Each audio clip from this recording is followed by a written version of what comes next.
கணக்கிறதுக்காக எந்த விதமான பொருளும் கிடையாது. ஒரு தாம்பாளத்தில் ஆழத்தி கரைச்சி வச்சு உலக்க நிற்க வைப்பா. அந்த கிராவிட்டியால் அந்த உலக்க ஸ்ட்ரைட்டாக நிற்கும். கிரகணம் விட்டோடனே அது விழுந்துடும் ஒரு ஐதீகம். அதன்படி இந்த கிராமத்து நெம்மேலியில் எல்லாரும் சேர்ந்து முயற்சித்து பார்த்தோம். இந்த உலக்க பாருங்கள் நிற்கிறது அழகா. இது கிரகணம் விட்டால் விழுமான்னு தெரியல, ஆனால் நாங்கள் முதல் முயற்சியாக பண்ணியிருக்கோம். இது பெரியவங்க காலத்தில் குழந்தையா இருக்கும்போது இதெல்லாம் பார்த்துருக்கேன். இப்போ நாங்கள் எல்லோரும் சேர்ந்து இந்த முயற்சியில் பண்ணியிருக்கோம்.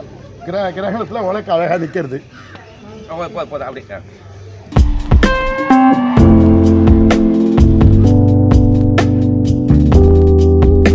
இப்பொழுது சரியாக மணி 11:18 ஆகிறது.